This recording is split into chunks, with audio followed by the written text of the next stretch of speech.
Hello student. तो हमारे पास एक प्रॉब्लम है। The resultant of two forces F1 and F2 acting at a point simultaneously is F। Resultant force हमारे पास जो है F1 और F2 का एट अ पॉइंट कितना है, that is F। If F2 is double, F2 को अगर हम डबल करते हैं तो F इज ऑल्सो डबल, तो F जो रिजल्टेंट फोर्स है वो ऑलरेडी डबल हो जाता है। F2 इज रिवर्स, और जब F2 को रिवर्स करते हैं तो भी जो F रिजल्टेंट फोर्स है वो डबल हो जाता है। तो हमें निकालना है कि F1 F2 और F का रेशियो क्या बनेगा। तो चलो पहले इसको हम एक डायग्राम के थ्रू समझते हैं कि एक्चुअल में ये कहना क्या चाहता है। तो सपोज करो कि हमारा पहला स्टेटमेंट ये है कि F1 और F2 एक पॉइंट पे एक्ट कर रहे हैं साइमल्टेनियसली और उसका रिजल्टेंट फोर्स F है। तो हम लोग पहले एक वेक्टर बनाता हूँ मैं, there is nothing F1 vector, ये हमारे पास F1 वेक्टर होगा, और यहाँ से कुछ एंगल पे there is nothing alpha angle मान लेता हूँ, देर इज अल्फा एंगल, यहाँ पे एक vector there is F2 vector, ठीक है, F1 और F2, और इसका रिजल्टेंट वेक्टर F है। तो मैं F रिजल्टेंट वेक्टर को लाइक मैं ऐसे रिप्रेजेंट कर देता हूँ। तो यहाँ पे आप इसको ऐसे देख सकते हैं कि इसका जो डायगोनल होगा पैरेललोग्राम लॉ लगाएंगे अपन, और ये जो होगा there is nothing F vector बनेगा, ठीक है। F वेक्टर का जो डायरेक्शन होगा उससे हमें यहाँ पे ज़्यादा मतलब नहीं है, केवल हम जो है कि F2 और F1 के बीच का एंगल हम मान लिए कि अल्फा एंगल है। डन। दूसरा स्टेटमेंट पे ध्यान देते हैं। तो इफ़ F2 इज डबल, और फिर से बोल रहा है कि F2 डबल किया हूँ, तो हम क्या करते हैं कि F1 को as it is, F1 vector को एज इट इज़ ड्रॉ करते हैं, और F2 को डबल करता हूँ। तो मैंने F2 को यहाँ से समथिंग लाइक दैट ऐसे डबल कर दिया, ठीक है। मैग्नीट्यूड में देखो मैंने इस लाइन से थोड़ा सा बड़ा कर दिया, तो देर इज अ 2F2 मैंने इसका ड्रॉ कर दिया। अब इसका रिजल्टेंट जो F बन रहा है वो भी डबल हो जाता है, तो इसका रिजल्टेंट फिर से मैं पैरेललोग्राम लॉ लगाऊंगा, और फिर मैं क्या करूंगा, यहाँ से एक पैरेलल लाइन ड्रॉ करके, बेसिकली आई एम सॉरी, ये थोड़ा सा पैरेलल होगा ऐसे समथिंग, और इसका रिजल्टेंट हमारे पास ये बन जाएगा समथिंग लाइक दैट, ठीक है।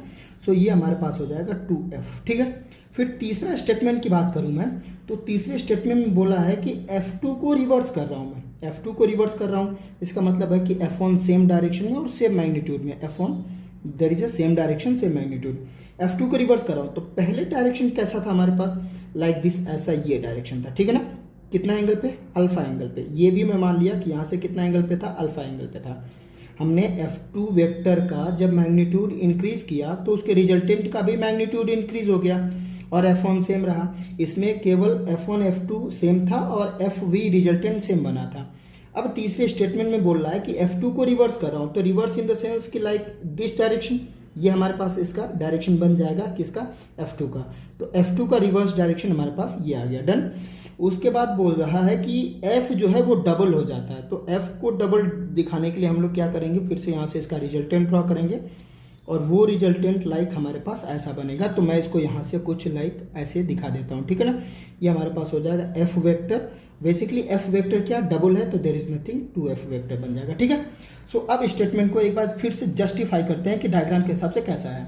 ये बोला है कि दो वेक्टर, देर इज दो फोर्स है F1 और F2, F1 और F2, और एक पॉइंट पे एक्टिवेट है, ये पॉइंट पे एक्टिवेट है, इनके डायरेक्शन अलग है, और जो है कि इनका रिजल्टेंट कितना F वेक्टर, इनका रिजल्टेंट कितना F वेक्टर है। F1 F2 के बीच का एंगल कितना, अल्फा। डन, पहला। दूसरा है कि F2 को डबल कर रहे हैं, तो F2 को मैंने डबल कर दिया, और इसका जो रिजल्टेंट है वो भी डबल हो जाता है, तो देखो रिजल्टेंट को भी मैंने डबल कर दिया, और F1 सेम होगा बिकॉज क्योंकि केवल F2 और F को इंक्रीज किया और किसी को नहीं। तो हमने भी वही किया कि F2 और F को रिजल्टेंट और F2 को इंक्रीज कर दिया, बाकी सेम एंगल और सेम F1 को रखा।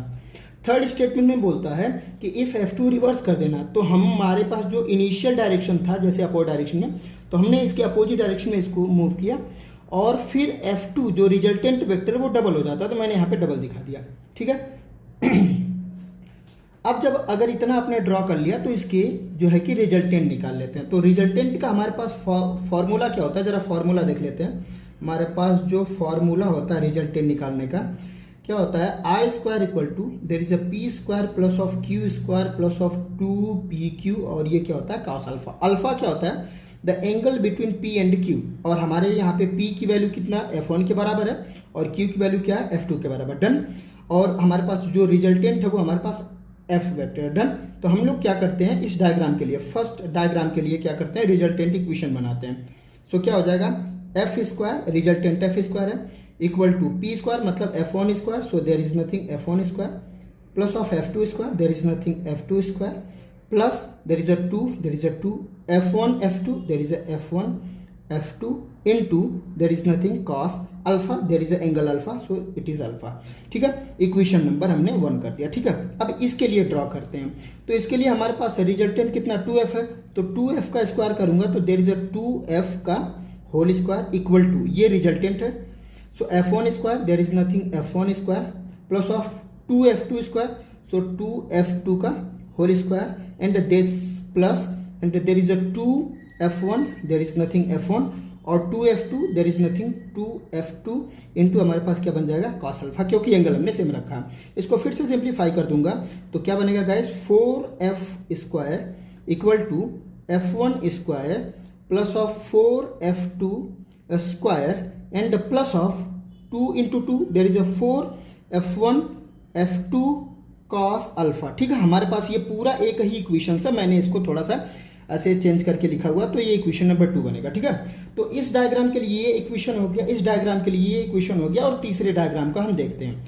तो सबसे पहले तो अपन ये देख लेते हैं कि जब हमारा जो f2 वेक्टर था जब इस डायरेक्शन में था तो एंगल कितना था अल्फा, हमने रिवर्स किया तो टोटल कितना एंगल बन गया पाई, पाई का मतलब कितना, there is a 180 degree, done. तो ये टोटल एंगल कितना बन गया पाई, और अब मुझे ये एंगल निकालना है, तो टोटल पाई में से अगर अल्फा निकाल दूंगा तो ये एंगल मिल जाएगा।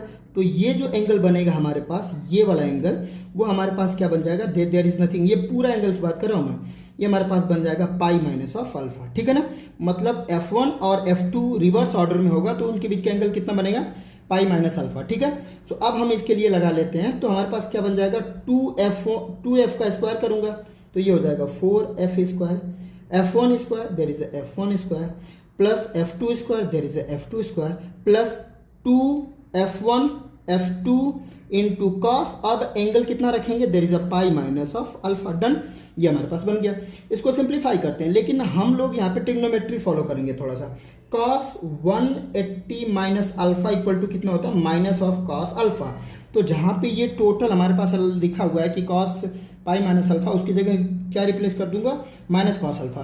तो इक्वेशन कैसे मॉडिफाई हो जाएगा, f1 square plus of f2 square minus of 2f1 f2 और ये हो जाएगा कॉस अल्फा। ठीक है, ये 4f के स्क्वायर के बराबर हो गया। ये इक्वेशन नंबर 3 हो गया। ठीक है, देखो first equation, second equation, third equation, तीनों बन गया। हम लोग क्या करते हैं यहाँ पे, ध्यान से सुनना आप लोग, सबसे पहले हम लोग ये देख लेते हैं कि इक्वेशन 3 और इक्वेशन 2 को ऐड करते हैं नॉर्मली। ठीक है, सो इक्वेशन 3 प्लस इक्वेशन 2 इसको ऐड करता हूं मैं। तो देखो यहाँ पे ये है हमारे पास कितना है, देख लो, पहले तो मैं दोनों इक्वेशन को लिख लेता हूँ। तो कितना हो जाएगा 4f square equal to f1 square plus of 4f2 square and plus of 4f1 f2 cos alpha. ये इक्वेशन नंबर 3 है, सॉरी सेकंड है, ये इक्वेशन नंबर 2 है। और थर्ड वाला हमारे पास है, there is a 4f square equal to f1 square plus of f2 square minus of 2f1 f2 cos alpha. ये इक्वेशन नंबर 3 है। ठीक है, तो अब हम लोग क्या करने वाले हैं कि देखो इन दोनों को ऐड तो कर सकते हैं, लेकिन यहाँ पे 4f1 f2 cos अल्फा है, यहाँ पे 2f1 f2 cos अल्फा है। तो हम क्या करते हैं कि इस पूरे इक्वेशंस में 2 से मल्टीप्लाई कर देते हैं। सो 2 से मल्टीप्लाई करूंगा इस पूरे इक्वेशंस के अंदर, तो हमारे पास ये इक्वेशंस क्या बन जाएगा, there is nothing 8f square equal to 2f1 square plus of 2f2 square minus of 4f1 f2 cos alpha. ठीक है, अब ये वाला इक्वेशंस और ये वाला इक्वेशंस दोनों को ऐड कर देता हूं। तो ऐड करूंगा तो क्या बनेगा, सबसे पहले तो मैं इसको देख लो, ये और यहाँ पे ये दोनों पॉजिटिव और नेगेटिव है, क्वांटिटी सेम है, तो it will cancel by each one. यहाँ पे हो जाएगा there is nothing 8f square है और यहाँ पे 4f स्क्वायर है, तो दोनों ऐड हो जाएगा, तो 12f square equal to 2f1 square plus f1 square, तो कितना हो जाएगा 3f1 स्क्वायर प्लस यहाँ पे 2f2 स्क्वायर है और यहाँ पे 4f2 स्क्वायर, तो कितना हो जाएगा 6f2 स्क्वायर। डन। मैं क्या करता हूँ 3 कॉमन ले लेता हूँ और इसको कैंसिल कर दूंगा, तो 4f स्क्वायर हो जाएगा और यहाँ पे f1 स्क्वायर हो जाएगा और ये प्लस में हो जाएगा देयर इज 2f2 का स्क्वायर। ठीक है, ये हमारे पास एक इक्वेशन बना और अभी एक इक्वेशन और बनेगा, उसको हम सॉल्व करेंगे। ठीक है, ये इक्वेशंस याद रखें। अब हम लोग क्या करने वाले हैं अगले में कि इक्वेशन नंबर 1 और इक्वेशन नंबर 3 को ऐड करेंगे। अभी हमने किसको किया था, थर्ड और सेकंड को, अभी हम फर्स्ट और थर्ड को ऐड करने वाले हैं। ठीक है ना, तो इक्वेशन नंबर थर्ड यहाँ पे मैं लिख देता हूँ कि यहाँ पे मैं मेंशन कर देता हूँ equation number 1 plus equation number 3, इन दोनों को क्या करना, हमें ऐड करना। ठीक है, सो इक्वेशन 1 हमारे पास है क्या, सबसे पहले तो ये हम देख लेते हैं। हमारे पास इक्वेशन 1 हमारे पास है एफ स्क्वायर प्लस 2f1, तो मैं यहाँ मेंशन कर लेता हूँ F square plus of equal to F square equal to f1 square plus f2 square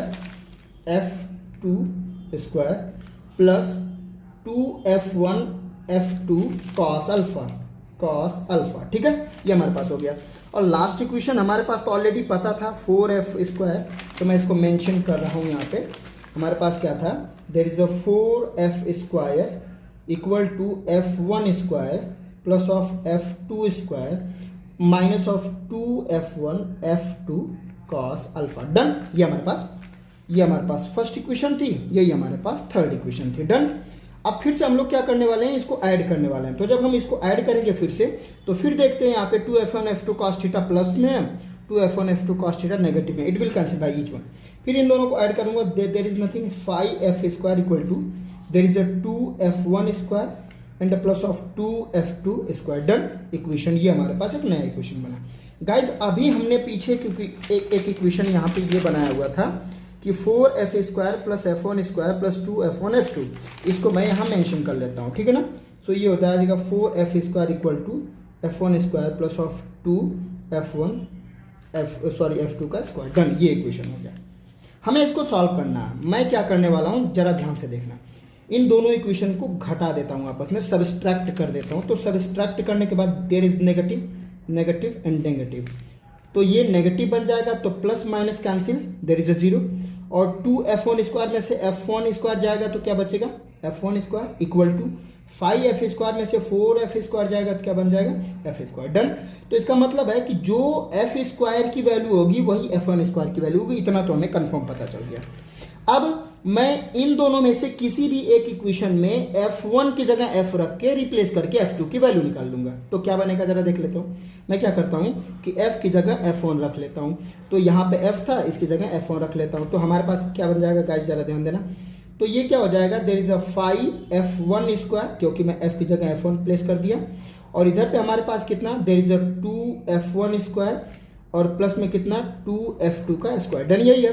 तो हम लोग क्या करने वाले हैं, इसको इधर की तरफ भेजूंगा तो ये सब्सट्रैक्ट हो जाएगा, तो कितना बनेगा 3f1 का स्क्वायर इक्वल टू 2f2 का क्या हो जाएगा, स्क्वायर। डन, ठीक है। सो मैं इसको इधर की तरफ डिवाइड में भेज देता हूँ, इसको इधर की तरफ डिवाइड में भेज देता हूँ, तो क्या बन जाएगा f1 square by 2 equal to f2 square by 3। Guys अब देखो यहाँ पे f1 स्क्वायर बाई 2 और f2 स्क्वायर बाई जो है 3, इसका रेशियो मिला। तो मैंने बोला था कि f1 की जो वैल्यू होगी वही f की होगी।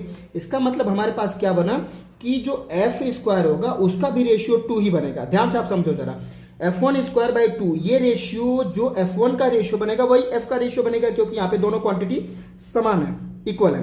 तो f1 स्क्वायर बाई 2 बना, तो वही रेशियो यहाँ पे आपके पास f स्क्वायर बाई 2 बनेगा। डन।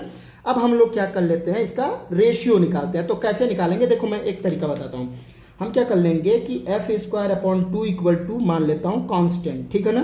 तो हमारे पास क्या हो जाएगा कि f square equal to 2 constant बनेगा। सो मैं f स्क्वायर डायरेक्टली प्रोपोर्शनल 2 लिख सकता हूँ और f directly proportional root of 2। Done, मतलब f की वैल्यू रूट ऑफ 2 आ गई। डन। सिमिलरली यहाँ पे हम लिख सकते हैं f1 square upon 2 equal to constant.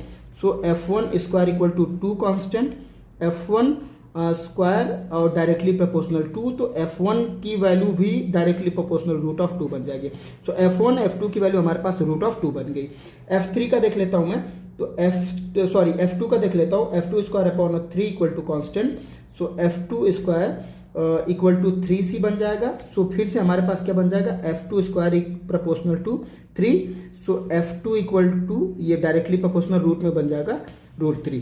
सो हमें निकालना है, अगर देखो यहाँ पे f1 ratio f2 ratio f निकालना है, तो f1 की हमारे पास वैल्यू क्या है, √3, देयर इज अ √2। f2 की वैल्यू हमारे पास कितना, √3, देयर इज अ √3। और f2 की वैल्यू f की वैल्यू फिर से हमारे पास क्या, ये √2 डन। हमारे पास मैंने थोड़ा सा गलती ये कर दी कि f1 की वैल्यू ये रहा √2 डन, f2 की वैल्यू √3 डन, f की वैल्यू √2 डन। ये हमारे पास आंसर बन जाएगा f1 f2 f3 का। सो मैं फिर से आपको एक बार एक्सप्लेन कर देता हूँ, इसको समझ लो जरा। हमें इक्वेशंस के हिसाब से डायग्राम को ड्रॉ कर लेना था, उनके रिजल्टेंट इस फॉर्मूले के हिसाब से निकाल लेना था। फिर हमें जो रिजल्टेंट f है उसके अकॉर्डिंग f1 f2 की वैल्यू रखते हुए एक इक्वेशन बनेगा। फिर यहाँ पे 2f रिजल्टेंट था तो 2f का स्क्वायर, 2f2 वेक्टर था, 2f2 f1 था, f1 रखते हुए एक इक्वेशन बनेगा। तीसरा इक्वेशन में बोला था कि डायरेक्शन को हम लोग रिवर्स कर रहे हैं, तो मैंने f2 के डायरेक्शन को रिवर्स कर दिया, एंगल बन गया हमारे पास पाई माइनस अल्फा। फिर मैं वहाँ पे इसका रिजल्टेंट 2f2 था तो 2f2 रखते हुए मैंने एक इक्वेशन बना, बस एंगल की वैल्यू पाई माइनस अल्फा बना। सिमिलरली पाई माइनस अल्फा की वैल्यू माइनस कॉस अल्फा के बराबर होती है, तो मैंने इक्वेशन थर्ड को जनरेट कर दिया, यहाँ नेगेटिव आते हुए। अब हमारे पास जो काम बचा, इक्वेशन 3 और 2 को ऐड किया, वहाँ पे हमारे पास एक ऐसा इक्वेशन बना। सिमिलरली हमारे पास जो दूसरा बना, इक्वेशन 1 और 3 को ऐड किया और फिर हमारे पास एक इक्वेशन ये बना। अब इक्वेशन जो दोनों नए इक्वेशन बने थे उन दोनों को अगेन मैंने सब्सट्रैक्ट किया, तो मुझे वहाँ पे मिला कि f और f1 का रेशियो आपस में बराबर आएगा, और इसकी वैल्यू को इसमें सब्स्टिट्यूट करते हुए मैंने यहाँ पे सॉल्व किया, और अगेन हमारे पास f²/2, f1² और f2²/3 इसके फॉर्म में मिला। मैंने f2 को रिप्लेस किया, f√2 आया, f² को रिप्लेस किया तो, और इसको सब्स्टिट्यूट किया, सॉल्व किया तो f डायरेक्टली प्रोपोर्शनल √2 आया। f1² को मैंने सॉल्व किया तो √2 आया, f2² को सॉल्व किया तो √3 आया। तो अल्टीमेटली हमारा आंसर बनेगा f1 ratio f2 ratio f, that is a √2, √3 and √2 done. Thank you.